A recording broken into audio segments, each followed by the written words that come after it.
এবার আন্দোলন নিয়ে মুখ খুললেন জাতীয় পার্টির চেয়ারম্যান জনাব মোহাম্মদ জি.এম. কাদের। তিনি সদ্য ক্ষমতাচ্যুত প্রধানমন্ত্রী শেখ হাসিনার সমালোচনা করে বলেন, তিনি এদেশের একজন স্বৈরশাসক ও ফ্যাসিস্ট সরকার ছিলেন। আন্দোলন কিসের ছিল? শেখ হাসিনাকে পতন। কেন? শেখ হাসিনা আমাদের যে বৈষম্য মুক্ত সমাজ গড়ার স্বপ্ন, এটা ভেঙে দিয়েছেন। উনি বৈষম্য শুদ্ধ একটি সমাজ উপহার দিয়েছেন। সেখানে ওনার লোকরা লুটপাট করে দেশ শেষ করছে। আমরা বিভিন্নভাবে বৈষম্যের শিকার হচ্ছে, অত্যাচার অনাচার নির্বিচারে আমাদের উপর করা হচ্ছে। আমরা এটার থেকে মুক্তি চাই। কিভাবে মুক্তি পাওয়া যাবে? এখন উনি যেটা বলছেন, একটা সুন্দর নির্বাচন চাই, যে নির্বাচন হবে জনগণের সকল ধরনের মানুষের মতামতের প্রতিফলনের একটি সরকার করার জন্য।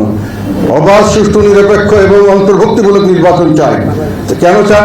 নির্বাচনের পরে তো আমরা নির্বাচন তো 2001-এও দেখেছি, 2008-এও তো শেখ হাসিনা নির্বাচন করে এসেছে। সেই নির্বাচনের পরে যে ব্যবস্থা আমাদের, সেই ব্যবস্থা মানুষকে দানব করছে। একটা বিভিন্নভাবে স্বৈরাচারী সৃষ্টি করার সেই পরিস্থিতি, সেই নির্বাচন আমাদের রাষ্ট্র কাঠামো। আমরা এটার থেকে পরিত্রাণ চাই, তো রাষ্ট্র কাঠামোর সংস্কার চাই। তো আপনি নির্বাচন চান, রাষ্ট্র কাঠামোর সংস্কার চান। কেন? আপনার আসল উদ্দেশ্য হলো আপনি একটি বৈষম্য মুক্ত সমাজ চান। এটার জন্যই তো আপামার জনগণ যুদ্ধ করেছে। এই প্রজন্ম না, সব প্রজন্মই, শুধু স্টুডেন্ট না, সব ধরনের মানুষ করেছে। সবাই এটার জন্য দাবি ছিল। তাহলে এটা তো আপনার প্রায়োরিটি, এটাই তো আপনার নাম্বার ওয়ান। তিনি আরও বলেন, এই আন্দোলনে সকল মানুষ জড়িত ছিলেন।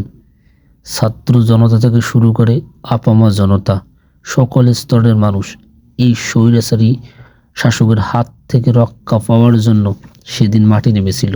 পার্লামেন্টে যারা থাকবে তারাও একমত হতে হবে, জনগণ সকলে একমত হতে হবে। জনগণের সঙ্গে সার্বিকভাবে একটা ঐক্য হলেই এত বড় একটি জিনিসের অবস্থান সম্ভব। তাহলে ঐক্য ছিল আমার নাম্বার ওয়ান প্রায়োরিটি। এখন আপনি কি সেটাকে নাম্বার ওয়ান প্রায়োরিটি দিয়েছেন? আমি বর্তমান তত্ত্বাবধায়ক সরকারের কাছে প্রশ্ন করতে চাই, আপনারা কি আপনার নাম্বার ওয়ান প্রায়োরিটি সেটাকে দিয়েছেন, যেটার জন্য জনগণ জীবন দিয়েছে? আপনি বলেন আজকে শহীদের রক্ত আমি বৃথা যেতে দেবো না, আমি শহীদকে আমি সম্মান দেখাবো। কিভাবে দেখাবেন? তার স্বপ্নটাকে বাস্তবায়ন করে দেখাবেন। কিন্তু আপনার প্রায়োরিটি তো আমরা দেখতে পাচ্ছি বিভিন্ন জায়গায়। প্রায়োরিটি হলো এদের কে হত্যা করছে সেই হত্যাকারীদের প্রতিশোধ নিতে হবে, প্রতিশোধ নিতে হবে। এবং এই প্রতিশোধ নিতে চান, বিচার ব্যবস্থা করতে চান, আমাকে সেদিকে কি বিচার তো করতেই পারেন। অপরাধ করলে বিচার হতে হবে, এটা সবসময় নিয়ম। তবে এখানে দুটো জিনিস মনে রাখতে হবে, যে আমাদের যে সিস্টেমে আমাদের যে জুরিসপ্রুডেন্স বলে আইনশাস্ত্র, সেটা যে ব্রিটিশ সিস্টেমে চলে, সেখানে বলা আছে 10টি অপরাধী যদি ছাড়া পায়, একটি নিরাপদ লোক যেন তার জন্য কষ্ট না পায়। মানে 10 জনকে আপনি ছেড়ে দিবেন, সেই জন্য বলা, কেননা যদি সন্দেহ থাকে যে একটি নিরাপরাধ লোক হয়তো আটকা পড়তে পারে, শাস্তি পেতে পারে। এটা হলো জুরিসপ্রুডেন্স আমাদের দেশের চালিত। তা আপনি তো সেটা কি ফলো করছেন? যে আপনি মানুষের সবাই একটা হত্যাকাণ্ডে লক্ষ লক্ষ হাজার হাজার লক্ষ লক্ষ মানুষকে জড়িত করা হচ্ছে, এবং সেখানে জড়িত করে তাদেরকে বিভিন্নভাবে, এবং সেটাকে সবচেয়ে বড় এফেক্ট আসছে আপনার। তিনি আরও বলেন, আওয়ামী লীগের সবাই খারাপ ছিলেন না।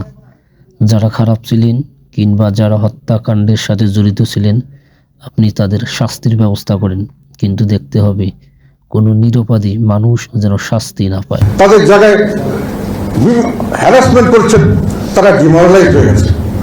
এই মানুষগুলি ছিল আপনার শক্তির উৎস।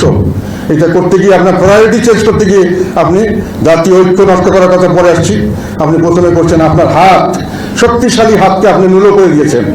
আপনার একটা কেয়ারটেকার সরকার, ইন্টারিম গভর্নমেন্টের শক্তি থাকে কোথায়? তার শক্তি থাকে তার পুলিশের কাছে, তার শক্তি থাকে তার ডিসিএসপির কাছে, তার শক্তি থাকে তাদের বিজনেসম্যান কমিউনিটি, সমস্ত বুদ্ধিজীবী, তারা তাকে সমর্থন দেয়। একটি কেয়ারটেকার সরকার সবসময় সাকসেসফুল হয়েছে, কেননা তারা সকলের সমর্থন পেয়েছে, সকলে তাদের জন্য কাজ করেছে।